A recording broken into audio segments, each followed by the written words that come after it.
जवानों कैसे हो? बिल्कुल मौज में। हाँ प्यारे जवानों, एम्पियर सर्किट लॉ का आज हम लोग एप्लीकेशन पढ़ने वाले हैं और वो एप्लीकेशन का नाम है सोलेनॉइड।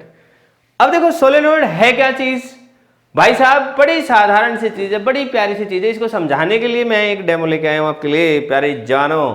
ये एक सिलेंड्रिकल अरेंजमेंट है, ये एक सिलेंड्रिकल अरेंजमेंट है। आपको पता है ये शक्ल किससे मिलती जुलती है? दिख रहा है आपको? जस्ट लाइक फूकनी। मतलब ये एक सिलेंडर है, ठीक है। कैसा भी सिलेंडर हो सकता है, मेटल का जरूरी नहीं है, ओके। और मान लो ये पूरा लोहे का बना हुआ सिलेंडर है तो हम इसको मैग्नेट्स बनाने के लिए भी यूज करेंगे। सोलेनॉइड से हम सीखेंगे कि ये मैग्नेट की तरह से होती है और कुछ नहीं है, ठीक है। लेकिन पहले हम इसका समझते हो तो इसका यूज है, राइट। लेकिन एक्चुअल में होता क्या है? It is just an arrangement. क्या अरेंजमेंट है? एक सिलेंड्रिकल शेप है, इस सिलेंड्रिकल शेप के ऊपर इन वायर्स को वाइंड कर दिया हेलिकल शेप में। हेलिकल शेप से क्या मतलब है? ये तार आया, ये बस ऐसे एक दूसरे के साथ लपेटते चले गए। तो आपको दिख रहा होगा यहाँ पे कि जब एक दूसरे के साथ इस तरीके से लपेटेंगे तो ये जो शक्ल बन गई ना, it is known as solenoid.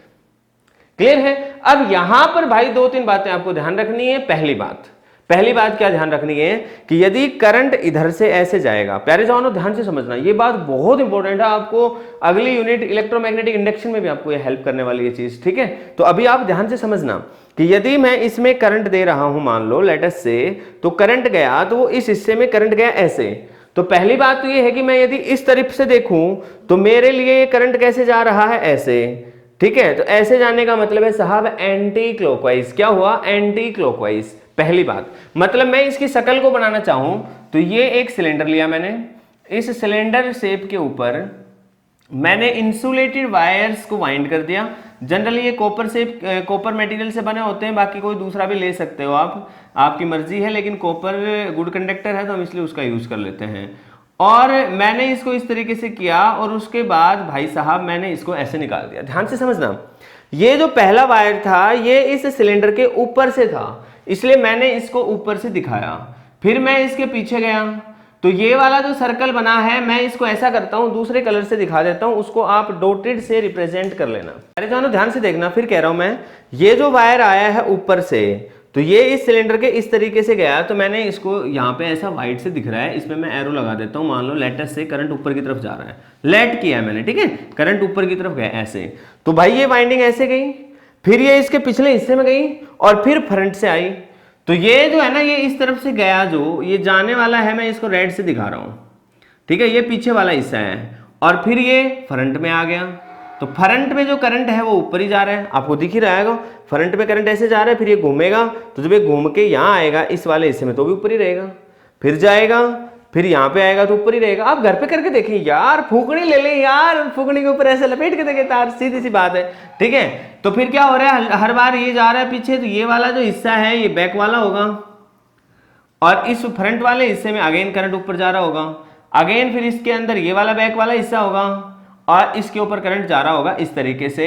और आप क्या करेंगे, जहां जहां मैं रेड लिख रहा हूं आप इसको डॉटेड लाइन से रिप्रेजेंट कर लेंगे, ताकि आपको बाद में जब आप नोट्स रिवाइज करें तो आपको प्रॉब्लम ना आए।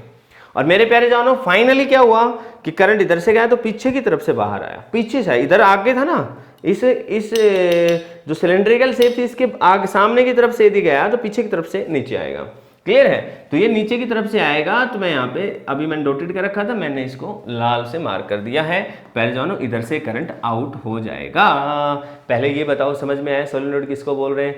सोलेनॉइड क्या है? सोलेनॉइड जस्ट एक अरेंजमेंट है जिसमें कॉपर की सिलेंड्रिकल शेप के ऊपर कॉपर के इंसुलेटेड वायर्स को वाइंड किया है। अब साहब इंसुलेटेड वायर्स का क्या मतलब है? मतलब जो अपने घर में नॉर्मल वायर होते हैं जिनके ऊपर प्लास्टिक की इंसुलेशन चढ़ी हुई है वो। अच्छा, आपने अक्सर कभी देखा होगा छोटे खिलौनों में मोटर आते हैं, चमकीले चमकीले तार होते हैं, मोटर होती है उसकी, हैं? अच्छा, जो घर में अपनी मोटर है, बिजली वाली जो मोटर, जो अपने पानी वाली मोटर है या कोई दूसरी मोटर है, आपने कभी देखा होगा किसी मिस्त्री की, कभी मार्केट में इधर उधर जाते समय मिस्त्री की दुकान में गए होंगे आप, जो बिजली का काम करते हैं, तो वहां पर आपने देखा होगा कि चमकीले चमकीले तार होते हैं जो कॉपर जैसे चमक बखेरते हैं और वो लपेटते रहते हैं वो लोग, वही वायर्स होते हैं। उनके ऊपर एक्चुअल में नो डाउट कॉपर का कलर भी कुछ वैसा ही होता है और उन्होंने उसके ऊपर वैसी ही इंसुलेशन चढ़ा रखी होती है। ठीक है। तो थोड़ी और ज़्यादा चमक हो जाती है उन पे, जो रेडिश जो होती है ना, वो जो चमक है वो कौन सी है, उसके ऊपर इंसुलेशन चढ़ा है। जैसे अपने घर में जो नॉर्मल तार होते हैं, कोई ब्लैक है कोई रेड है, उनके ऊपर क्या कर रखा है, रेड और ब्लैक की जगह पे इतना मोटा प्लास्टिक ना लगा करके बारीक लगा रखा है। ठीक है, क्लियर है। लेकिन वो इंसुलेशन का काम बखूबी निभा रहा है। तो मेरे प्यारे जवानों, सोलेनोइड क्या है, क्या बताया मैंने, insulated copper wires are wounded, मतलब बांध रखे हैं साहब, ओवर ए सिलेंडर, बस इतना लिख दो, इन द हेलिकल शेप में इनको हमने बांध रखा है। इसी चीज को हम क्या कह रहे हैं साहब, सोलेनोइड। पहले ये बात अच्छे समझ में आ गई। सोलेनोइड की एक बात मैंने आपको यहां से ये बताई कि भाई साहब यदि इधर से करंट जा रहा है, ऊपर की तरफ से दिख रहा है आपको, तो हम सामने वाले फेस से देखेंगे तो भाई साहब ये कैसा दिखाई देगा, मतलब इस तरह की सोलेनोइड है तो उसके अंदर इधर से यदि करंट देखने लग जाएं, ऐसे देखने लग जाएं, तो करंट इस तरीके से जा रहा है, ये एंटी क्लॉकवाइज, मतलब सामने यदि घड़ी रख दो तो घड़ी ऐसे चलेगी और करंट ऐसे चल रहा है। ठीक है, तो घड़ी के विपरीत है, इसका मतलब इस डायरेक्शन से यदि हम करंट देखें, इस वाली डायरेक्शन से यदि हम करंट देखना चाहेंगे, as seen from this face the current is anti clockwise. कौन है एंटी क्लॉकवाइज? करंट। क्लियर है, इस फेस से, this face, from this face the current is anti clockwise. और सीधी सी बात है, जब इस वाले फेस से देखेंगे तो आपके सामने है, इसमें करंट ऊपर जा रहा था तो ऐसे करके इधर से नीचे आएगा, तो जब मैं इसको देखूंगा तो ये करंट नीचे जा रहा है, मतलब मेरे को ऐसा लूप बनता हुआ नजर आएगा। दैट मीन्स इधर से क्या बन जाएगा साहब, करंट जो है दिस इज क्लॉकवाइज। प्यारे जवानों, पहले 2 बात क्लियर होनी चाहिए। ठीक है, अब एक जो अगली बात है वो ध्यान से समझना। क्या बात है कि यदि हम इसको इस तरीके से रखें तो करंट इस तरीके से आया। अब मैं यदि टॉप मोस्ट पॉइंट को गौर से देखूं तो वहां पर करंट ऐसे एंटर कर रहा है। मतलब इस चीज की यदि मैं ध्यान से चर्चा करूं तो मैं मैथमेटिकली, आप वी कैन से दैट, इसको समझने के लिए यदि हम इसका पिक्चोरियल रिप्रेजेंटेशन बनाएं तो ऊपर वाले हिस्से में करंट एंटर कर रहा है, ऊपर वाले हिस्सों में करंट एंटर करने वाला है। आपके सामने ये करंट इस तरीके से आया, तो इसका जो टॉप मोस्ट पॉइंट है वहां पर करंट में यदि टेंजेंट ड्रॉ करें लूप के ऊपर तो वो अंदर की तरफ आएगी। तो इसका मतलब ये है प्यारे जवानों कि यहां पर करंट क्रॉस का निशान लगाया मैंने, मतलब इनसाइड है। और यदि बॉटम वाला पॉइंट देखोगे तो साहब वहां पे क्या आएगा, डॉट आएगा। इसका मतलब वो क्या है, करंट वहां से आउट हो रहा है। तो ये जो निशान लगा रखे हैं मैंने, याद रखना, ये जो निशान मैंने लगाए हैं ये क्या शो कर रहा है, करंट जो है वो इनसाइड जा रहा है, और ये निशान क्या शो कर रहा है, करंट जो है वो आउट निकल रहा है, बाहर निकल रहा है, आउटसाइड जा रहा है। तो मेरे प्यारे जवानों, यहां पर ये क्रॉस है, ये डॉट है। आपको अच्छे से समझनी है एक बात, आपको एक बात अच्छे से समझनी है मेरे प्यारे जवानों कि साहब करंट जो है वो इस तरीके से जा रहा है कि ऊपर वाले हिस्सों में करंट एंटर करेगा और बाहर वालों से, नीचे वाले हिस्से से करंट बाहर आएगा। तो इसी चीज का हम एक 3 डायमेंशनल रिप्रेजेंटेशन यहां पर कर सकते हैं। इसके लिए कभी कभी इस तरीके से डब्बा बना के दिखा देगा, छोटे छोटे टुकड़े कर देगा, तो आपको घबराना नहीं है, आप अपने माइंड को खुला रखेंगे मेरे बहादुर जानवर, आप ऐसा ही तो करते हैं। ठीक है, तो इसको थोड़ा सा और अच्छा सा बनाने के लिए वो इस तरीके से दे भी सकता है, आपको घबराना नहीं है। तो ये एक रिप्रेजेंटेशन है, नथिंग एल्स। ठीक है, क्योंकि भाई वैसे तो आपको पता है सिलेंड्रिकल शेप है, तो उसको दिखाने के लिए उसने ऐसा किया है। पहले आपको बात समझ में आई। हम जब इससे इलेक्ट्रोमैग्नेट बनाएंगे, भाई सोलेनोइड इलेक्ट्रोमैग्नेट की तरह से बनने वाली है, अभी मैं इसकी वर्किंग की बात करूंगा तो आपको समझ में भी आ जाएगा। क्लियर है, लेकिन पहले मैंने आपको यह समझाया कि जस्ट ये एक सिलेंड्रिकल अरेंजमेंट है और कुछ नहीं है, और कोई बहुत बड़ी सी बात नहीं है। क्लियर हो गई ये बात? अच्छा अब जवानों, क्योंकि ये बात हम बहुत पहले पढ़ चुके हैं कि साहब इधर से एंटी क्लॉकवाइज करंट है तो कौन सा पोल बन जाएगा, नॉर्थ, और इधर से क्या बन जाएगा, साउथ। इसका मतलब मैग्नेट के भी तो बाहर मैग्नेट के 2 पोल होते हैं। याद रखना, दुनिया में हर मैग्नेट के पोल्स नहीं होते, बहुत से ऐसे कॉन्फ़िगरेशंस हमें मिलते हैं जिनके पोल्स ही नहीं होते। जैसे एक लॉन्ग वायर है, उसके कारण जो मैग्नेटिक फील्ड है उसके पोल्स आप असाइन नहीं कर सकते। जैसे कि आपके अपने रेडियो में स्पीकर निकलता है गोल गोल, उसका कौन सा नॉर्थ है कौन सा साउथ है ये आप नहीं कह सकते। इसलिए याद रखो, जब मैंने आपको नॉर्थ साउथ पोल्स डिफाइन करने सिखाए थे तो मैंने वहां बार बार आपको कहा था कि मैं एक रोड शेप का मैग्नेट ले रहा हूं, एक बार शेप का मैग्नेट ले रहा हूं। क्लियर है? तो हमेशा याद रखना कि जरूरी नहीं है कि हर मैग्नेट के पोल्स आपके लिए आइडेंटिफाई कर पाओ आप। क्लियर है ना? तो ऐसा जरूरी भी नहीं होता है। ठीक है, मैग्नेटिक फील्ड है हमारे पास, लेकिन पोल्स अलग से देख नहीं पा रहे हम, नॉर्थ कौन सा साउथ कौन सा, we can not separate, right. तो वही चीज यहाँ पर तो खैर दिख रहा है अपने को कि सीधी सी बात है, ये वाला हिस्सा नॉर्थ बन जाएगा और ये क्या बन जाएगा, साउथ। तो पहले ये समझ में आया सोलेनोइड क्या है। सोलेनोइड की दो व्यूज हैं, दो रिप्रेजेंटेशंस हैं और कुछ नहीं है। क्लियर होगी ये बात। अब मैं एक बात करता हूं जो अक्सर यहां पर यूज होती है, लॉन्ग सोलेनोइड। लॉन्ग सोलेनोइड क्या होती है साहब, जिस तरीके से मैंने आपको समझा रखा है कि लॉन्ग वायर यूज होता है तो इसका मतलब इनफाइनाइट लॉन्ग वायर, इसी तरीके से सोलेनोइड है। हम सोलेनोइड के केस में कब कहेंगे लॉन्ग है, लेट अस से ये इसका रेडियस है, क्रॉस सेक्शनल एरिया के हिसाब से ये उसका रेडियस हो गया और ये इसकी लंबाई है। क्लियर है। तो हम कहेंगे if length of solenoid is very greater as compared to its radius of cross section, जो इसका एरिया ऑफ क्रॉस सेक्शन है उसके कॉरेस्पॉन्डिंग जो रेडियस आएगी इसकी, ध्यान से समझना, मैंने ऐसा नहीं कहा है कि जो वायर है उसकी रेडियस, ध्यान से समझना भाई, मैंने ये जो सोलेनोइड यूज की है तो इसका जो यहां पर ये इस तरीके से जो सर्कल बनेगा उसकी रेडियस की मैं बात कर रहा हूं। तो यदि जो रेडियस ऑफ सोलेनोइड बोलते हैं इसको, ठीक है, तो रेडियस ऑफ सोलेनोइड जो है यदि इसके मुकाबले लेंथ बहुत ज्यादा है तो उस केस में हम कहते हैं साहब लॉन्ग सोलेनोइड। प्यारे जवानों, यही हम लोग पढ़ने वाले हैं अच्छे से, मैथमेटिकल पार्ट हम इसी का करने वाले हैं। हालांकि मैग्नेटिक फील्ड लाइंस तो हम फाइनाइट सोलेनोइड के लिए भी करेंगे, लेकिन लॉन्ग सोलेनोइड के लिए हम मैथमेटिकल पार्ट भी पढ़ने वाले हैं। तो मेरे प्यारे जवानों, ये बात आपको अच्छे से समझ में आनी चाहिए पहले कि लॉन्ग सोलेनोइड कौन सी है। पहली और खास बात कि उसकी लंबाई बहुत ज्यादा है as compare to its radius. जैसे आपकी पेन की जो स्प्रिंग होती है तो वो इतनी ज्यादा, मतलब इतनी नहीं होती कि उसकी जो रेडियस है वो कोई बहुत ज्यादा नहीं होती। हाँ, लेंथ यदि उसकी आप थोड़ा सा और ले लो तो अब वो आप एक सोलेनोइड की तरह से कंसीडर कर सकते हो। जो स्प्रिंग हमारे पास होती है ना पेन में, ठीक है, तो उसकी मैं बात कर रहा हूं। क्लियर है। तो यदि रेडियस जो है वो बहुत छोटी है as compare to the length, इसका मतलब हम कहेंगे लॉन्ग सोलेनोइड है। और जवानों, यदि लॉन्ग सोलेनोइड होती है तो उसकी दो बातें हम लोग यहां पर कंसीडर करते हैं। पहली बात ये करते हैं कि इनसाइड द लॉन्ग सोलेनोइड, ध्यान रखना, इनसाइड जो है इंटीरियर वाले पॉइंट्स पर, मैं लिख देता हूं यहां पर थोड़ा और क्लियरली कि इंटीरियर पॉइंट्स पर जो मैग्नेटिक फील्ड है उसको हम यूनिफॉर्म कंसीडर करते हैं। Uniform in terms of magnitude as well as direction. याद रखना, डायरेक्शन भी एक ही तरफ होती है और मैग्नीट्यूड भी एक जैसा ही है।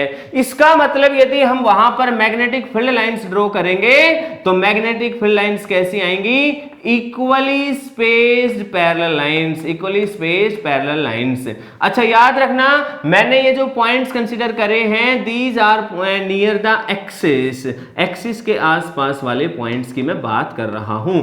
मतलब यदि हमारे पास एक लॉन्ग सोलेनोइड है, जैसे कि मैं यहां पे बनाकर दिखा देता हूं, लेट अस से एक लॉन्ग सोलेनोइड है, तो इसकी एक्सिस वाले पॉइंट्स पर हम क्या कहेंगे कि वहां पर जो मैग्नेटिक फील्ड है उसके आसपास वाले किनारों पर मैग्नेटिक फील्ड कैसा रहेगा साहब, यूनिफॉर्म रहेगा। मैग्नेटिक फील्ड कैसा रहेगा, यूनिफॉर्म रहेगा, मैग्नीट्यूड और डायरेक्शन दोनों में। क्लियर हो गई ये बात। हालांकि यदि लॉन्ग वर्ड है तो हम इस पूरे हिस्से के इंटीरियर ये चीज ले सकते हैं। क्लियर हो गई है ना ये बात अच्छे से। और दूसरी बात ये है भाई साहब कि यदि कोई पॉइंट आउटसाइड है, और आउटसाइड भी कौन सा, जस्ट आउटसाइड यदि कोई पॉइंट है तो हम वहां पर मानेंगे कि यहां पर कोई मैग्नेटिक फील्ड नहीं है। मतलब समझिए आप, यदि ये लॉन्ग सोलेनोइड है तो जहां पर मैंने ये डार्क कर रखा है यहां पर तो आप मैग्नेटिक फील्ड को यूनिफॉर्म ले रहे हैं, लेकिन इसके जस्ट बाहर वाले पॉइंट्स पर मैग्नेटिक फील्ड हम ले रहे हैं जीरो। क्योंकि होता क्या है, हालांकि प्रैक्टिकल केसेस में पूरी तरह से जीरो नहीं होता। यदि ये फाइनाइट सोलेनोइड है तो कुछ हल्की फुल्की वैल्यू आती है, लॉन्ग सोलेनोइड हो गई है तो ये वैल्यू और भी ज्यादा कम हो जाती है। इस वजह से हम इसको नियरली जीरो ट्रीट करते हैं। लेकिन ध्यान रखना, मैं फिर कह रहा हूं, इसके जस्ट पास कंसीडर कर रहे हैं हम पॉइंट्स। क्लियर है? जो सोलेनोइड ली थी उसके जस्ट ऊपर यदि कोई पॉइंट्स लें, यदि यहाँ पे लें चाहे यहाँ लें कहीं पर भी लें, उन पॉइंट्स पर मैग्नेटिक फील्ड को हम जीरो मानते हैं। उन पॉइंट्स पर मैग्नेटिक फील्ड जीरो होगा और इंटीरियर वाले पॉइंट्स पर मैग्नेटिक फील्ड क्या रहेगा? यूनिफॉर्म रहेगा। मतलब यदि फील्ड लाइंस की बात करें तो वो किस तरीके से जाएंगी? एक पर्टिकुलर इस तरीके से पैरेलल होंगी आपस में। हालांकि आपको पता है कि मैग्नेटिक फील्ड लाइंस लूप बनाएंगी तो वो घूम के इस तरीके से आएंगी, तो वो थोड़ा दूर से आएंगी। इसीलिए हमने कहा कि इसके जस्ट पास वाले पॉइंट्स पर मैग्नेटिक फील्ड क्या लेना है? जीरो। क्लियर है? मैं इसकी मैग्नेटिक फील्ड लाइंस भी आपको ड्रॉ करके बताऊंगा फाइनाइट सोलेनोइड के लिए। चलो अभी बता देता हूं। तो ये लॉन्ग सोलेनोइड वाली बात समझ में आ गई अच्छे से।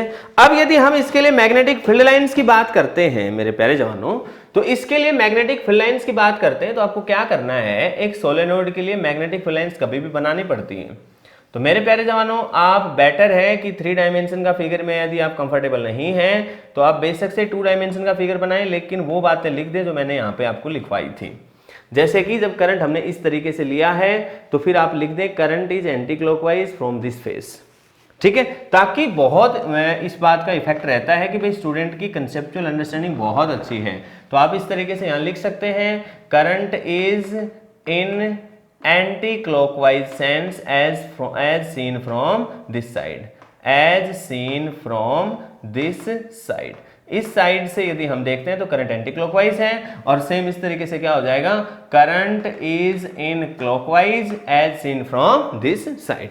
और प्यारे जवानों याद करो, जब हमें इस तरफ से एंटी क्लॉकवाइज नजर आएगा तो नॉर्थ पोल बनेगा। मतलब ये हमारे पास जो मैग्नेट है उसका नॉर्थ पोल है। तो साहब नॉर्थ पोल के लिए क्या होगा? मैग्नेटिक फील्ड लाइन बाहर निकलेगी और साउथ के अंदर जाएगी। तो हमें जो मैग्नेटिक फील्ड मिलना है वो इस तरीके से मिलना है।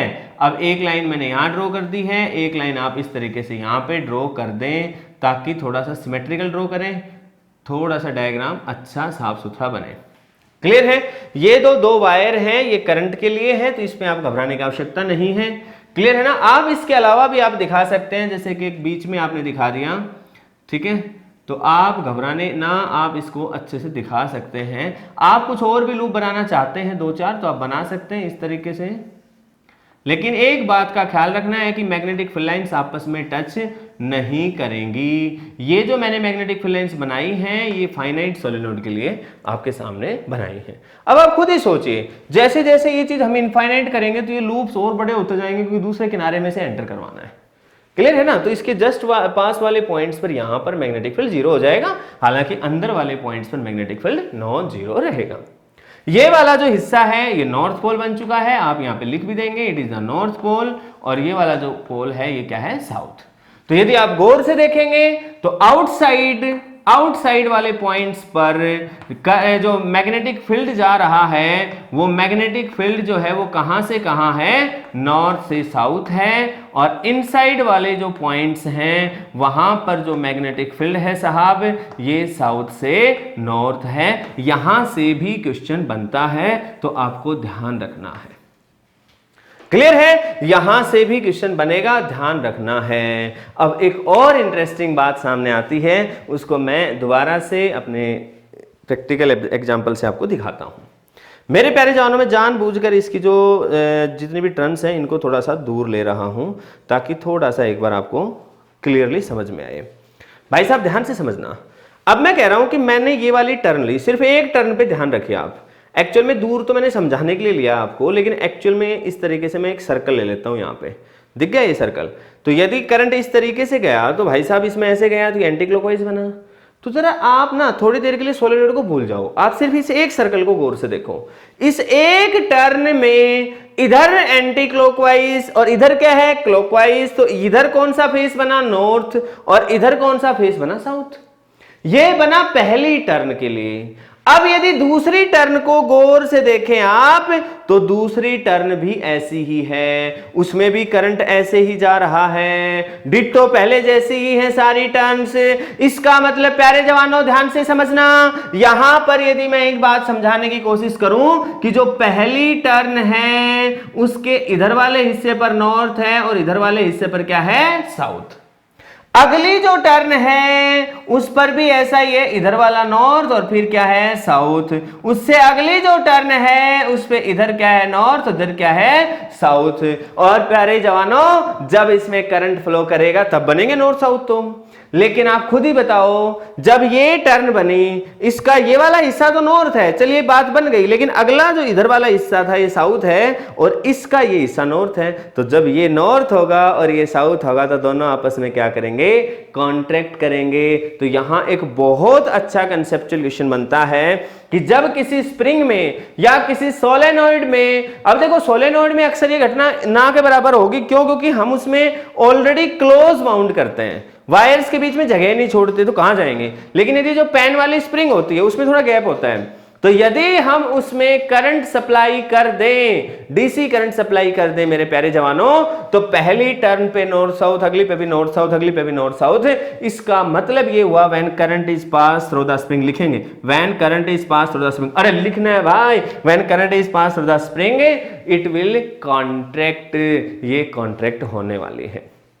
क्यों होगी कॉन्ट्रैक्ट, इसके पीछे कारण मैंने बता दिया है। दूसरी बात, वो यहां पे एक चीज आपसे ये भी पूछ सकता है कि जो सोलेनॉइड है वो किसकी तरह से एक्ट करती है, सोलेनॉइड बार मैग्नेट की तरह से एक्ट करती है। कारण क्या है जी, पहला कारण ये रहा कि आप मैग्नेटिक फील्ड लाइंस ड्रॉ करें, एक्सपेरिमेंट करके ड्रॉ करें due to bar magnet as well as due to solenoid, आप ये पाएंगे कि दोनों हूबहू मिलती जुलती हैं, सेम है। इस वजह से हम कहेंगे कि सोलेनॉइड एक बार मैग्नेट है।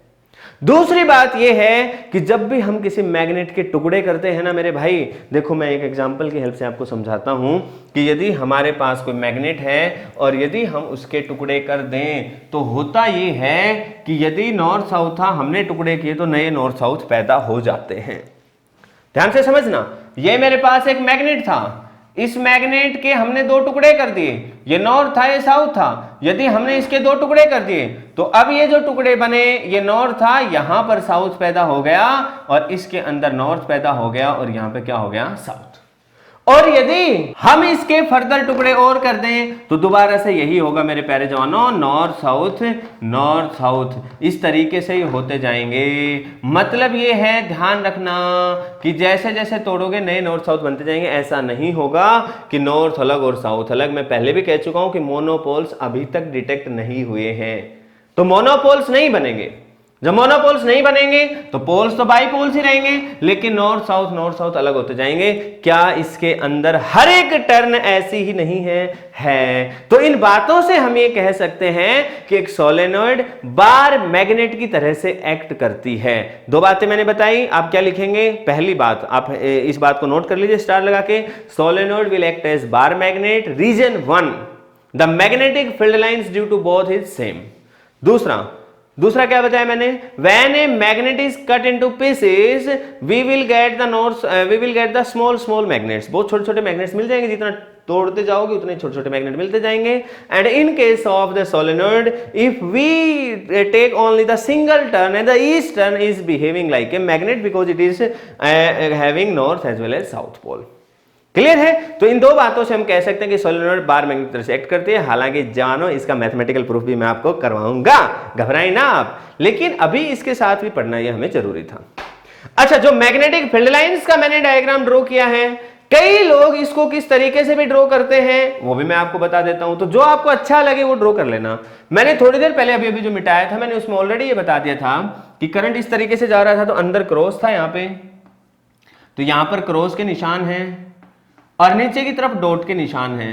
और आप कहीं पर भी लिखेंगे ये बात कि साहब डॉट क्या है और क्रॉस क्या है। लेट अस से मैंने यहां लिख दिया कि साहब क्रॉस का मतलब है current is going inside and dot का मतलब है साहब करंट इज कमिंग आउट या आउटसाइड। ठीक है, बाहर आ रहा है करंट और अंदर जा रहा है, ये मतलब है इन निशानों का। तो अब क्या करना है साहब, अपने को कुछ नहीं करना। जब एक बार हमने पता है कि करंट अंदर की तरफ गया तो घटना तो यही बननी है। जब यहां से करंट निकल रहा है और अंदर ऐसे जा रहा है तो एंटी क्लॉकवाइज बना, तो ये नॉर्थ पोल बनेगा।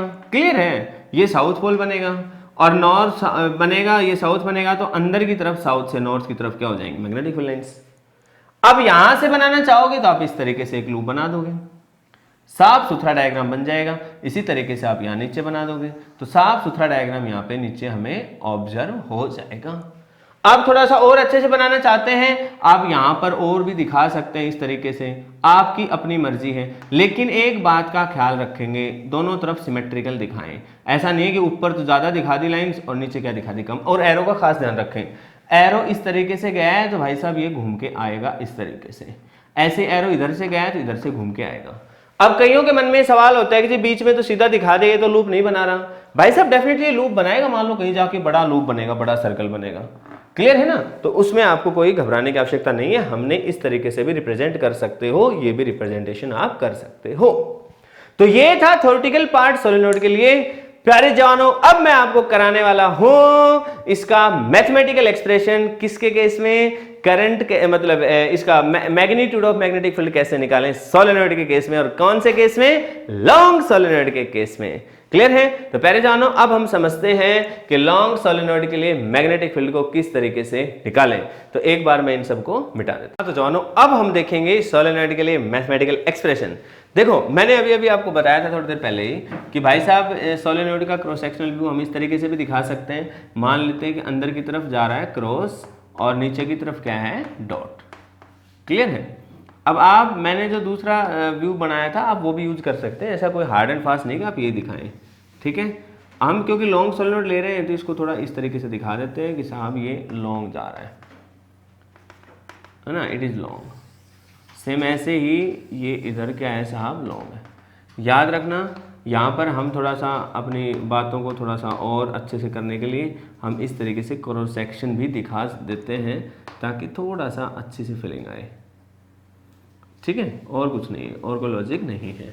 पहले जानो, ये बात मैं ऑलरेडी बता चुका हूँ कि ये यहाँ पे जो क्रॉस और डॉट आपने लगाए हैं तो इनका नाम आप लिखेंगे, बेटर है। तो आप लिखेंगे कि क्रॉस आपने क्या मानना है? क्रॉस हमारे लिए क्या है? Current going into the plane of this paper. ठीक है, और ये क्या है? डॉट का मतलब क्या मानना है? Current coming out of the plane. Clear है? हम मान लेंगे let I is the current in the solenoid, current flowing in the solenoid. हमने मान लिया है आई जो है करंट फ्लोइंग है। अच्छा, हम यहाँ पर याद रहे जो एक्सप्रेशन पढ़ रहे हैं हम वो लॉन्ग सोलेनोइड के लिए पढ़ रहे हैं। लॉन्ग सोलेनोइड के लिए मैंने आपको बताया था कि आप मानेंगे साहब कि मैग्नेटिक फील्ड अंदर की तरफ जो साहब वो है वो यूनिफॉर्म है, तो अंदर की तरफ हमने पैरेलल इक्वल डिस्टेंस पे लाइंस ड्रॉ कर रखी हैं, इक्विडिस्टेंट लाइंस हमने ड्रॉ कर दी हैं इनसाइड। क्लियर है? और मैंने ये भी बताया था कि जो आउटसाइड वाले पॉइंट है वहां पर आप मैग्नेटिक फील्ड को क्या लेंगे? जीरो लेंगे। तो यहाँ मैग्नेटिक फील्ड जीरो है जस्ट आउटसाइड, और इसके अंदर वाले हिस्सों पर क्या है? मैग्नेटिक फील्ड यूनिफॉर्म है। अब हम क्या करने वाले हैं साहब? हम यहाँ पर एक छोटी सी टर्म और लेते हैं जिसका नाम है n, और याद रखना ये बहुत इंपॉर्टेंट है इसलिए मैं इस पर स्टार बना देता हूँ पहले से ही। ये जो n है ये है number of turns per unit length, पर यूनिट लेंथ। याद रखना, it is not the number of turns, it is number of turns per unit length. Clear है? अब यदि इतनी बात समझ में आ गई ना यार, तो कुछ नहीं है, एम्पेयर सर्किट लॉ का यूज करना और धड़ाक से इसका आंसर आने वाला है। ठीक है, तो सबसे पहला काम क्या था? हम लूप मानते थे तो हम यहां पे मान लेंगे कंसिडर एन एम्पीरियन लूप।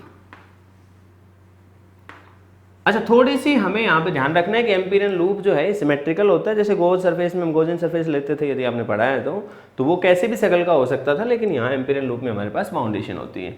तो हम यहाँ पर जो लूप कंसीडर कर रहे हैं, अब लूप का मतलब हमेशा सर्कल नहीं होता है, ये भी ध्यान रख लेना। ठीक है, तो हमने इस तरीके से एक लूप मान लिया है। लूप की शकल आप मान सकते हो, लेट अस से PQRS, PQRS। तो हमने एक एम्पीरियन लूप ले लिया, उसका नाम भी लिख देता हूं मैं PQR&S। ठीक है, अब भाई साहब थोड़ा सा ध्यान से समझने की बात है। हम मान लेते हैं एम्पीरियन लूप जो है उसकी लंबाई को हम मान लेते हैं L।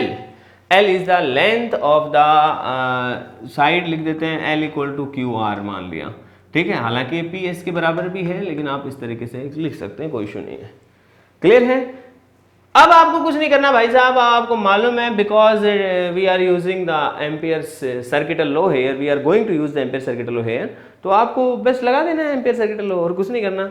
हालांकि दो बातें मैं बता चुका हूँ, लॉन्ग सोलेनोइड के लिए वो हम यहाँ यूज कर लेंगे। So by using Ampere's circuital law, Ampere circuital law का यूज करके हम लोग क्या लिखेंगे, line integral of B dot dl over the entire loop, इसकी वैल्यू को हम कैलकुलेट करने वाले हैं। तो हम लिखने वाले हैं भाई साहब, अब देखना भाई ध्यान से, ये पूरे लूप के लिए है। अब पूरा लूप तो ये है, अब पूरे लूप के लिए मैंने आपको, जब मैंने एम्पियर्स लॉ कराया था तब भी मैंने कहा था कि यदि ऐसा होता कि पूरे लूप में थ्रू आउट मैग्नेटिक फील्ड एक जैसा होता तो हम एक साथ पूरे लूप को सोल्व कर लेते, लेकिन इसमें ऐसा नहीं है। इसमें यदि हम गौर से देखें तो इस हिस्से के लिए बी डॉट डी एल की वैल्यू अलग है, इसके लिए अलग है, फिर यहाँ अलग है और फिर यहाँ अलग है। तो हम इसको 4 टुकड़ों में तोड़ लेते हैं। तो हम इसको लिख देते हैं बी डॉट डी एल, ये P से लेके Q, चलो Q से R है, चलो यहाँ से लिख देता हूँ P से Q प्लस, फिर मैं लिख देता हूँ Q से R B dot D L, याद रखना मैं पूरा लिख रहा हूँ, फिर integration B dot D L R से S, फिर लिखेंगे हम B dot D L S से लेके P। अब याद रखना मैंने यहां पर ये क्लोज सिंबल यूज किया है, लेकिन यहां पर नहीं किया है क्योंकि ये पूरे लूप के लिए नहीं है, ये सिर्फ इस हिस्से के लिए है, एक एक हिस्से के लिए, इसलिए वहां नहीं लगाया है। आप ये मत समझ जाना कि भूल गए हैं। क्लियर है? तो मैंने क्या लिखा है, बी डॉट डी एल, एक बार फिर बताता हूं, बी डॉट डी एल लिखा हमने P से Q के लिए, फिर Q से R के लिए, फिर R से S के लिए और S से P के लिए। तो P से Q, Q से R, R से S और S से P, सब में बी डॉट डी एल की वैल्यू लिखी है। यहां पर क्लोज वर्ड यूज नहीं कर रहे हैं, जो सिंबॉलिक क्लोज है वो यूज नहीं करना है। क्लियर है? अब भाई साहब बेहद आसान है, हमें तो मालूम है। अब P से Q की बात करो आप ध्यान से, तो P से Q की बात करते हैं तो जो हिस्सा P से Q का आउटसाइड है वहां तो मैग्नेटिक फील्ड 0 है, और जो हिस्सा P से Q का सोलेनोइड के अंदर है वहां पर बड़ी गजब की बात है, मैग्नेटिक फील्ड तो इस डायरेक्शन में है और डीएल इस तरफ से है, तो दोनों के बीच में एंगल 90 डिग्री है। ध्यान से समझना। तो B डॉट डी एल की वैल्यू जो हिस्सा अंदर की तरफ आ रहा था उसमें 0 हो गया क्योंकि एंगल 0 है, 90 है, और बाहर इसलिए 0 होगा क्योंकि मैग्नेटिक फील्ड 0 है। इसका मतलब यह है कि P से Q B dot D L की वैल्यू 0 आनी है और सेम तरीके से R से S में भी 0 आनी है। ये बात समझ में आ गई? फिर बताता हूं मैं क्या बताया मैंने ये बताया कि P से Q की लाइन को ध्यानपूर्वक देखें तो इस सोलेनोइड के आधी लाइन ऊपर की तरफ है, आधी इसके अंदर है। तो जो आधी लाइन बाहर है वहां तो क्योंकि मैग्नेटिक फील्ड 0 है, B ही 0 है क्योंकि जस्ट आउटसाइड, और लॉन्ग सोलेनोइड हम ले रहे हैं तो हम ऐसा ही केस लेंगे। तो यहां पर मैग्नेटिक फील्ड 0 तो B डॉट डीएल तो 0 आना ही है। अब बात करते हैं अंदर वाले टुकड़े की। अंदर मैग्नेटिक फील्ड इधर है और DL is length of the loop, तो वो इस तरफ से है, तो दोनों के बीच में एंगल 90 डिग्री का है। इस वजह से B डॉट डीएल इसके लिए और इसके लिए 0 है। ये बात समझ में आ गई? अब बात करते हैं P से S की या S से P की। भाई साहब इसके लिए भी 0 है। क्यों है इसके लिए 0? क्योंकि ये पूरा ही magnetic field B equal to 0 में है। ये तो सारा का सारा वहां है जहां मैग्नेटिक फील्ड 0 है। इसका मतलब S से P वाले में भी क्या हो गया है, 0। तो क्या बच गया मेरे भाई? कुछ नहीं बचा जी, B डॉट डी एल और ये बच गया Q से R। और आपको पता है ये B डॉट डी एल को क्या लिख सकते हो, B D L into cos theta, और थीटा की वैल्यू यहाँ पे 0 डिग्री है। क्यों है 0? क्योंकि साहब मैग्नेटिक फील्ड भी इधर है और इस लूप के लिए लाइन भी इधर ही है।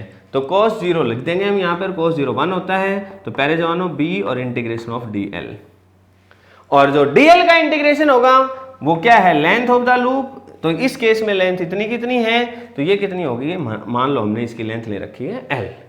तो ये वैल्यू आ गई हमारे लिए, close integral B dot D L की वैल्यू आ चुकी है। ये नाम रख दीजिए आप इक्वेशन नंबर 1। क्लियर है?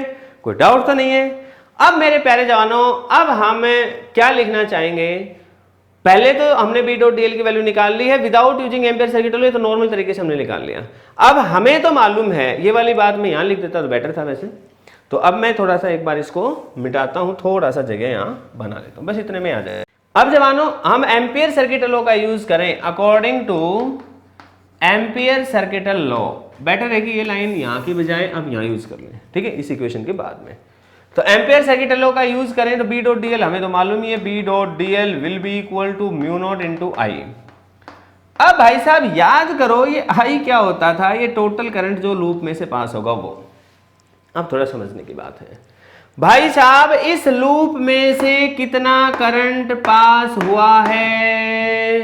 यदि एक लूप में करंट आई है तो मान लो 2 लूप हैं, क्यों? क्योंकि ऐसे गए तो ये 2 बार क्रॉस का निशान है तो 2 लूप है, 3 बार क्रॉस का निशान है तो 3 लूप है, 4 है तो 4 है, 5 है तो 5 है। अब हमें तो नहीं मालूम कितने क्रॉस के निशान होंगे, कितना बड़ा लूप आपने लिया होगा, वो लेंथ एल के कोरस्पॉन्डिंग कुछ भी आएगा। तो मेरे प्यारे जवानों सीधी सी बात है, एक लूप होता तो एक बार करंट जा रहा होता, जैसे ये वाला लेता मैं, यदि लूप इस तरीके से लिया है तो इसमें करंट इस तरीके से गया एक बार तो आई काउंट होगा, फिर वो इधर से निकल के एक बार फिर चला गया तो 2 बार गया तो 2i काउंट होगा, फिर वो इधर जाएगा तो क्या हो जाएगा 3i काउंट हो जाएगा, फिर वो इधर जाएगा तो क्या हो जाएगा 4i काउंट हो जाएगा। तो मेरे प्यारे जवानों आपको ये बात ध्यान रखनी है यहाँ पे कि इसके अंदर से कितनी बार करंट एंटर कर रहा है इसके अंदर, और फिर एग्जिट भी करेगा पीछे से, सीधी बात इसमें एंटर कर जाएगा, ये लूप इस तरीके से तो एंटर करेगा इधर से निकलेगा, फिर एंटर करेगा फिर निकलेगा, फिर एंटर करेगा निकलेगा। तो जितनी बार एंटर कर रहा है, जितनी बार इसमें से क्रॉस कर रहा है, एंटर भी क्या बोले हम इसको क्रॉस वर्ड यूज करें तो बेटर है, कितनी बार इसको क्रॉस करके गया है प्यारे जवानों उतनी ही बार का करंट लिखना पड़ेगा। अब हमें तो नहीं मालूम कितनी बार क्रॉस करके गया, आप बताओ कितनी बार मानोगे? मान लो इसको n टाइम्स क्रॉस करके गया, तो n टाइम्स कैसे क्रॉस कर गया, कितनी टर्न थी उसी के हिसाब से क्रॉस करके गया। मान लो इसके अंदर n टर्न्स हैं लेटर्स से, तो एक टर्न में एक बार क्रॉस करेगा तो n टर्न्स में कितनी बार क्रॉस कर जाएगा n टाइम्स। तो हम इसकी वैल्यू को लिखेंगे तो कितनी आ जाएगी mu naught n into I, where n is the total number of turns in the loop. ध्यान रखना प्यारे जवानों। अच्छा, अब इस वाली वैल्यू को हम कैसे लिख सकते हैं, कितनी टर्न होंगी ये कैसे निकालें? मुझे ऐसे लगता है कि इस बात को हम ऐसे लिख सकते हैं, total number of turns per unit length गुणा में इसकी लेंथ इनटू आई। बोलो लिख सकते हैं कि नहीं? और ये वैल्यू आ गई close integral b dot D. ये मैं दोबारा से बता देता हूं कि ये कैसे लिखा मैंने। अच्छा यार एक बात बताओ, मान लो मैं आपसे कह देता कि भाई साहब मतलब 10 टर्न है, मान लो 1 मीटर लेंथ में 10 टर्न है, फिर मैं कह देता यार 5 मीटर में कितनी होंगी, आप कहते थे सीधा 5 से गुणा कर दो। मैं कहता 50 मीटर में कितनी होंगी, आप कहते थे 50 से मल्टीप्लाई कर दो। मैं कहते थे आधे मीटर में कितनी होंगी, आप कहते थे आधे मीटर से मल्टीप्लाई कर दो। तो हम मल्टीप्लाई किसको कर रहे हैं? इतनी वैल्यू जो 1 मीटर में प्रेजेंट थी उसको मल्टीप्लाई कर रहे हैं। इसी को तो हम कहते हैं number of turns per unit length. ठीक है ना, 1 मीटर के लिए वैल्यू मालूम थी तो आधे के लिए निकालना है, 100 के लिए निकालना है, 500 के लिए निकालना, सीधा मल्टीप्लाई करो। वही काम हमने किया कि हमें 1 मीटर लेंथ में कितनी टर्न्स थी वो हमें मालूम थी, that is number of turns per unit length, और उसको लेंथ से हमने मल्टीप्लाई कर दिया। क्लियर है? अब प्यारे जवानों इक्वेशन 1 और 2 को कंपेयर करेंगे तो फ्रॉम 1 एंड 2 हम आसानी से यहाँ पर क्या कह देंगे, दोनों को कंपेयर करेंगे तो b into L will be equal to mu naught N L I, L से एल कैंसिल हो जाएगा। और इसका मतलब मेरे बहादुर जवानों अब जो रिश्ता आया है वो आया है म्यू नॉट एन इंटू आई। बहुत इंपॉर्टेंट है, याद रखने वाली बात ये है कि n क्या था। जब स्टार्ट किया था मैंने तब भी मैंने आपको बताया था कि n है number of turns per unit length. मतलब यदि आप सोलेनॉइड के अंदर यूनिफॉर्म लेंथ का डिस्ट्रीब्यूशन कर रखा है, आपने इतनी लेंथ ली, उसमें मान लो number of turns per unit length 10 है, तो जो मैग्नेटिक फील्ड आया आगे भी यदि वही यूनिफॉर्म डिस्ट्रीब्यूशन है 10 से ही है, तो चाहे सोलेनॉइड का इतना टुकड़ा ले, चाहे इतना ले, चाहे इतना ले, चाहे इतना ले, इतना ले, उससे फर्क ही नहीं पड़ने वाला है। हाँ, आपने number of turns per unit length बढ़ा दी, पहले 1 मीटर में 100 टर्न थी, अब उसी 1 मीटर में 100 की बजाय 500 टर्न कर दिया आपने, तो फर्क पड़ जाएगा। बात समझ में आ गई है? तो आपको ध्यान रखना है। अब एक आपके मन में सवाल आएगा जी 1 मीटर में मान लो पहले 100 टर्न थी, तो अब उसी 1 मीटर में 500 कैसे होगी? बिल्कुल होगी जी। आपने एक वाइंडिंग लगाई, फिर उसके ऊपर दूसरी वाइंडिंग लगा दी, फिर तीसरी वाइंडिंग लगा दी, फिर एक सवाल आपके मन में आएगा कि जी ऐसे तो फिर उसकी रेडियस अलग अलग नहीं है, पहले वाले की और दूसरे वाले की, बिल्कुल अलग है, लेकिन वायर की थिकनेस हम ना के बराबर ले रहे हैं, इसलिए वो जो एरर है वो काफी कम आएगी, हम उसको इग्नोर कर सकते हैं। लेकिन यदि वायर की थिकनेस को बहुत ज्यादा ले लोगे आप, तो डेफिनेट सी बात है फिर हम वो चीज यूज नहीं कर पाएंगे। ठीक है, तो माय डियर स्टूडेंट्स ध्यान रखना है, कई बार आपको क्या मिलेगा कि जी एक टर्न नहीं है, मल्टीपल टर्न है। जैसे एक बार ऐसे वाइंडिंग हुई, फिर कह देगा इसी के ऊपर एक बार और है, फिर कहेगा इसी के ऊपर एक बार और है, तो कोई बात नहीं है, जितनी बार थी लंबाई तो एल ही है।